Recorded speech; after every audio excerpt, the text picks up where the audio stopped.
والصلاة والسلام على رسول الله أما بعد.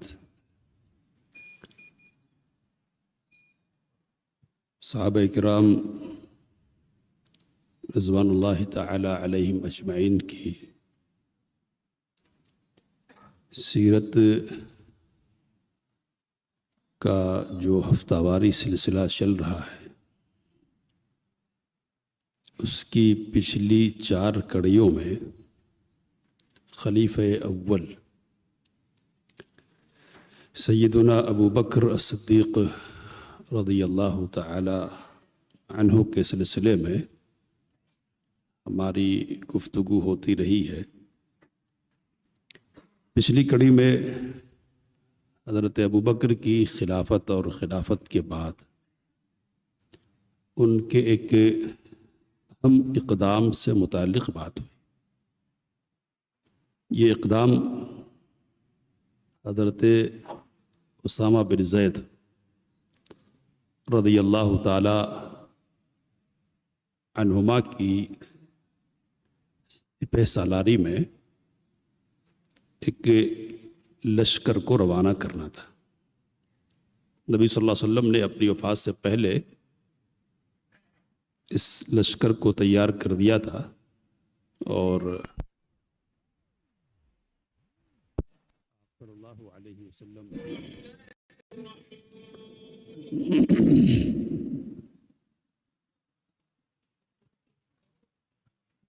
اور آپ صلی اللہ علیہ وسلم کی زندگی میں اس لشکر کو شام کی طرف جانا تھا کہ آپ کی بیماری ہوئی اور لشکر کا جانا رک گیا۔ حضرت ابو بکر صدیق رضی اللہ تعالی عنہ نے آپ کے فیصلے کو آگے بڑھایا، اور یہ کہہ کر آگے بڑھایا کہ جس کام کا فیصلہ نبی اکرم صلی اللہ علیہ وسلم نے کر لیا تھا، میں اس کام سے پیچھے نہیں رہ سکتا۔ جو کام نبی اکرم صلی اللہ علیہ وسلم کرنے والے تھے اس کو کرنا ہی ہے۔ یہ نمونہ ہمارے سامنے اس واقعے کی روشنی میں آیا، اور اس نمونے کی بنیاد پر یہ بات ہمارے سامنے آئی کہ اتباع میں بھلائی ہے، اور خیر کے بہت سارے پوشیدہ معاملات ہیں۔ اس لشکر کو بھیجنے کا نتیجہ یہ نکلا کہ وہ لوگ جو مدینہ کی طرف دیکھ رہے تھے للچائی ہوئی نگاہ سے، ان پر ہیبت طاری ہو گئی، اور انہوں نے سمجھا کہ ان کے نبی وفات پا گئے ہیں، لیکن اس کے باوجود انہوں نے عرب سے باہر کے علاقے میں جا کر لشکر کشی کی ہے۔ اس کا مطلب یہ کہ یہ مضبوط لوگ ہیں، اور ان کی طرف آگے بڑھنا یہ خطرے کی بات ہے۔ تو بڑا اچھا اثر پڑا اس کا۔ حضرت ابو بکر صدیق رضی اللہ تعالی عنہ کو خلافت ملتے ہی بڑے چیلنجز کا سامنا کرنا پڑا۔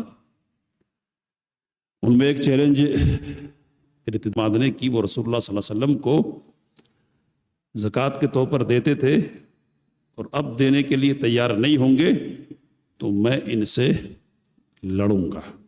تو لڑائی کا فیصلہ کیا، اور انہوں نے ایک مشہور جملہ کہا کہ اَيُنْقَصُ الدِّينُ وَأَنَا حَيٌّ، میرے جیتے ہوئے دین میں کمی کر دی جائے، یہ نہیں ہو سکتا، یہ نہیں ہوگا۔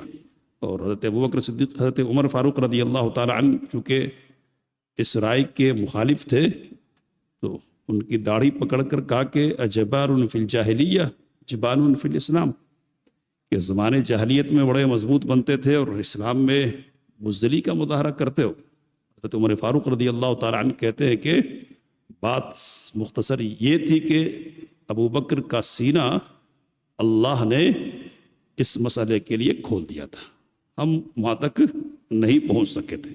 تو اس طرح سے مضبوط اقدام کی بنیاد پر اور فیصلے کی بنیاد پر لوگ جو ڈگمگا رہے تھے، ادھر ادھر ہو رہے تھے، وہ مجبور ہوئے کہ نہیں، جو اسلام ہے اس کو پورا کا پورا تسلیم کرنا ہے۔ علی بن مدینی رحمۃ اللہ علیہ کا قول اس سے پہلے غالباً آپ کے سامنے آیا کہ انہوں نے کہا کہ اللہ نے اس دین کی حفاظت 2 لوگوں کے ذریعے کی ہے، ایک ابو بکر کے ذریعے، ارتداد کے موقع پر جب لوگ اسلام سے پھر رہے تھے، اور دوسرے احمد بن حنبل کے ذریعے سے امتحان کے موقع پر، آزمائش کے زمانے میں جب کہ فتنہ خلق قرآن پیدا ہوا تھا، تو یہاں ابو بکر نے مضبوط موقف دکھایا اور وہاں احمد بن حنبل رحمہ اللہ نے مضبوط موقف دکھایا، اور اس طرح سے اسلام کی حفاظت ہوئی۔ ارتداد کی کڑیوں میں سے ایک کڑی یہ تھی کہ بہت سارے مدعیان نبوت پیدا ہو گئے، نبوت کے دعوے دار، اور یہ جو دعویٰ کا جو رسوم ہے نا، یہ نبی اکرم صلی اللہ علیہ وسلم کے دور ہی میں پیدا ہو گیا تھا۔ تو طلحہ اسدی نے نبوت کا دعویٰ کیا، سجاح نامی ایک خاتون نے نبوت کا دعویٰ کیا، اسود عنسی نے دعویٰ کیا، اور یہ سارے کے سارے لوگ مضبوط ہو گئے اپنی جگہ پر، ان لوگوں کو لے کر جو ارتداد کے راستے پر چلنے والے تھے، جن کو اسلام کے احکام سے، بعض احکام سے پریشانی تھی، خاص طور پر زکوٰۃ کے مسئلے کو لے کر، جو سمجھتے تھے کہ ایک جزیہ ہے اور تاوان ہے، جرمانہ ہے جو دینا پڑ رہا، کمایا وہ ہمارا اور خرچ کریں گے ہم دوسروں پر۔ تو ایسے جو لوگ تھے جن کے نفس پر اسلام گراں گزر رہا تھا، ایسے لوگ ان کے ساتھ ہو گئے۔ تو خاص طور پر اس سلسلے میں مسیلمہ نے جو لشکر تیار کیا ہے نا، وہ بڑا مضبوط لشکر تھا، اور اس نے بعض نمازیں ساقط کر دی، اور یہ بات روایتوں کی بنیاد پر سامنے آتی ہے کہ اس نے باقاعدہ ایک صحیفہ بھی تیار کر لیا، یعنی ایک کتاب جس کی تلاوت ہوتی تھی، اور حضرت عثمان رضی اللہ تعالیٰ عنہ کے دور میں بھی کچھ لوگ ایسے پائے گئے جو اس کی کتاب پڑھ رہے تھے۔ تو یہ پیدا ہو گیا۔ اب اس سے لڑائی کرنے کے لیے حضرت ابوبکر نے حضرت خالد بن ولید رضی اللہ تعالیٰ عنہ کو بھیجا۔ تو پہلے طلحہ سے لڑائی ہوئی، وہ تو بعد میں مسلمان ہو گئے توبہ کر کے، اور پھر اس سے لڑائی ہوئی ہے مسیلمہ۔ تو مسیلمہ سے جو لڑائی ہوئی نا، وہ اسلامی تاریخ کی بڑی لڑائیوں میں سے ایک ہے۔ صرف انصار میں سے 70 بڑے بڑے لوگ اس جنگ میں شہید ہوئے، اس کو جنگ یمامہ کہتے ہیں۔ اور اس جنگ کا اختتام اس طور پر ہوا ہے کہ ایک سوراخ ہے دیوار میں، اس سوراخ میں وحشی بن حرب جو حضرت حمزہ کو قتل کرنے والے تھے، وہ کہتے ہیں کہ میں نے دیکھا کہ ایک سر ہے، سر، اور سر پر بال بکھرے ہوئے، اور جو رنگ ہے نا وہ گندمی قسم کا ہے، گویا کہ یہ جو سر ہے وہ اونٹ کی طرح کا ہے۔ تو میں نے ایک چھوٹا نیزہ نکالا اور نشانہ سادھا، اور کہتے وحشی کہ میں نے یہ سوچا کہ شاید میرے اس عمل کی وجہ سے اللہ تعالیٰ حمزہ رضی اللہ تعالیٰ عنہ کے قتل کا جو جرم مجھ سے ہوا ہے نا، اس کی معافی کر دے۔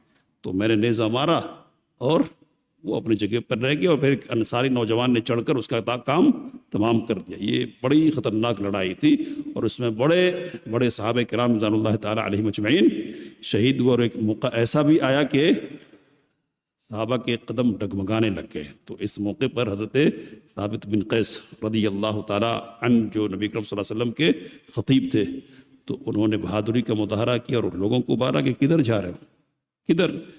اب تک تو ساری کوششیں اور محنتیں اسی کے لیے ہو رہی تھی، اب کیا بھاگنا ہے؟ تو انہوں نے آگے بڑھ کر اپنی جان قربان کی، اور پھر صحابہ کو حوصلہ ملا۔ پھر بہرحال یہ جنگ اختتام کو اس طرح پہنچا کہ وحشی بن حرب نے مسیلمہ کا کام تمام کر دیا، اور اس کی لونڈی نے چڑھ کر اعلان کیا کہ امیر المؤمنین کو ایک کالے غلام نے قتل کر دیا ہے۔ اور جب امیر المؤمنین نہیں رہ گئے، مطلب نعوذ باللہ مسیلمہ نہیں رہ گئے، تو پھر کیا ہے؟ تو سارا لشکر بکھر گیا۔ اب اس جنگ میں بہت سارے حفاظ قرہ شہید ہوئے ہیں۔ تو یہ جو قرہ کی شہادت ہے نا، اس نے حضرت عمر بن خطاب رضی اللہ تعالیٰ عنہ کو پریشان کیا، اور اس پریشانی کو لے کر وہ حضرت ابوبکر صدیق رضی اللہ تعالیٰ عنہ کی خدمت میں حاضر ہوئے۔ کیا ہے؟ کہا کہ اے خلیفۃ المسلمین، اللہ کے رسول صلی اللہ علیہ وسلم کے نائب، قبل اس کے کہ قرآن ضائع ہو جائے، اس کی حفاظت کا سامان ہم کو کر لینا چاہیے۔ اب یہاں ذرا غور کیجیے گا، ایک بات میں نے پچھلے ہفتے کہی تھی اور آج بھی دہرائی میں نے، کہ جو کرنا ہے کیا ہے رسول صلی اللہ علیہ وسلم نے، اس کو کریں گے، اور جو رسول صلی اللہ علیہ وسلم سے ثابت نہیں ہے نا، اس کو نہیں کریں گے۔ تو رسول صلی اللہ علیہ وسلم تو قرآن مجید کو جمع کر کے اور پورا ایک اور ایک جگہ پر پورا قرآن مجید لکھوا کر نہیں گئے تھے. تو اس لیے حضرت ابوبکر صدیق رضی اللہ تعالیٰ عنہ کہنے لگے کہ جس کام کو رسول اللہ صلی اللہ علیہ وسلم نے نہیں کیا ہے اس کو میں کیسے کروں گا. روایت میں یہ بات ہے، صحیح بخاری میں تفصیل موجود ہے کہ برابر حضرت عمر لگے رہے اور کہتے رہے یہاں تک کہ اللہ نے حضرت ابوبکر کے سینے کو کھول دیا، جس طرح عمر رضی اللہ تعالیٰ عنہ کے سینے کو اللہ نے کھول دیا تھا. حضرت زید بن ثابت رضی اللہ تعالیٰ عنہ کو بلایا اور کہا کہ تم نوجوان آدمی ہو، اللہ کے رسول صلی اللہ علیہ وسلم نے تم کو قرآن مجید کے لکھنے پر متعین فرمایا تھا، تو تمہیں یہ ذمہ داری دی جاتی ہے کہ تم قرآن مجید کے جو اوراق بکھرے ہوئے ادھر ادھر ہے نا ان کو جمع کرو اور ان کو یکجا کر دو ایک جگہ. تو حضرت زید بن ثابت رضی اللہ تعالیٰ عنہ کے ذریعے سے یہ کام انجام پایا. کس طرح کہ ایک ایک سورہ ایک ایک جگہ پر کر دی گئی. ایک آیت تھی سورۃ التوبہ کی، لقد جاءکم رسول من انفسکم، اس کے سلسلے میں یہ بات آئی ہے کہ صرف ایک صحابی کے پاس وہ ملی ہے، حضرت خزیمہ بن ثابت انصاری رضی اللہ تعالیٰ عنہ کے پاس. قرآن مجید جمع ہوا. مشورہ کس کا تھا؟ حضرت عمر کا. اور کن کے دور میں جمع ہوا؟ حضرت ابوبکر صدیق رضی اللہ تعالیٰ عنہ کے دور میں. حضرت ابوبکر جب تک رہے ان کے پاس رہا یہ، اور پھر عمر فاروق رضی اللہ تعالیٰ عنہ کے پاس گیا، اور عمر فاروق رضی اللہ تعالیٰ عنہ سے حفصہ جو صاحبزادی ہے حضرت عمر رضی اللہ تعالیٰ عنہ کے ان کے پاس رہا، اور پھر حضرت عثمان کے دور میں اس کو منگوا کر ایک مصحف کی شکل دی گئی. اب جو جمع ہوا تھا نا حضرت ابوبکر کے دور میں وہ کیا ہے؟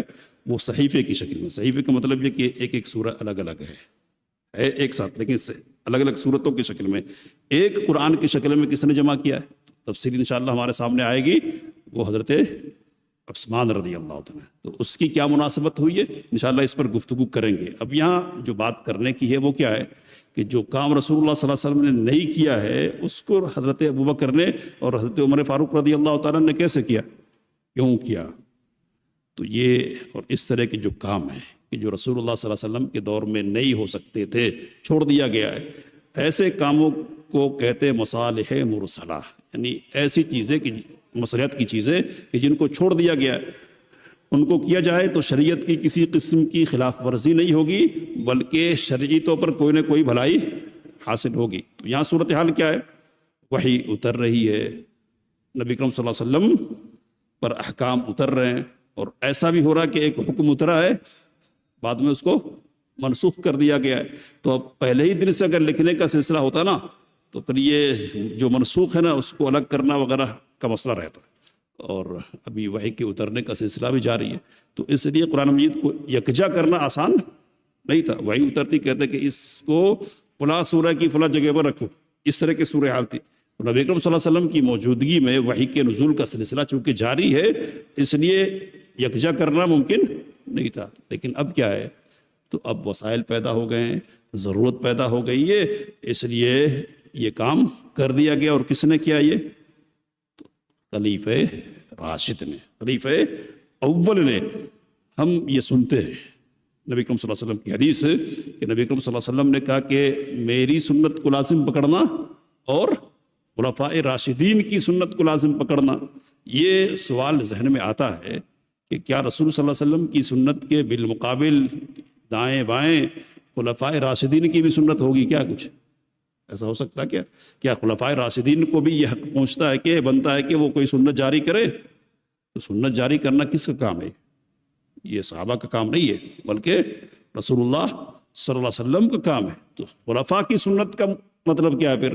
تو خلفاء کی سنت کا مطلب یہی ہے کیا کہ کچھ ایسے کام ہو سکتے ہیں کہ جن کی ضرورت نہیں تھی یا جن کو کر نہیں سکتے تھے، اب ضرورت محسوس ہو رہی ہے تو وہ کریں گے. کہاں سے یہ نمونہ ہم کو حاصل ہوا ہے؟ صحابہ کرام رضوان اللہ تعالیٰ علیہ مجمعین سے، خلفاء راشدین سے یہ نمونہ حاصل ہوا ہے. تو تراویح کی جماعت کا مسئلہ ہو، حدیث کو جمع کرنے کا مسئلہ ہو، علوم اسلامیہ فلاں علم اصول حدیث وغیرہ، اس طرح کی ساری چیزیں، یہ سب اسی اصول اور اسی نمونے کی بنیاد پر آج ہمارے سامنے مرتب انداز میں موجود ہے. بہرحال خلفاء راشدین کے ذریعے یہ کام ہوا، اور نبی صلی اللہ علیہ وسلم نے کیا لازم پکڑنا ہے تو پکڑنا ہے، کوئی بات رہ ہی نہیں جاتی ہے اعتراض کرنے کی. لیکن ہم کو سمجھنا چاہیے کہ یہ ایسا کام نہیں تھا جس کو نئے سرے سے پیدا کیا گیا. ہے پہلے سے ہوا کام اس کو مرتب کرنا ہے، اور چونکہ پہلے ضرورت نہیں تھی یا رکاوٹ تھی اس لیے مکمل نہیں ہوا، اب ضرورت بھی ہے اور رکاوٹ بھی ختم ہو گئی ہے، اس لیے کرنے میں حرج کی کوئی بات نہیں ہے۔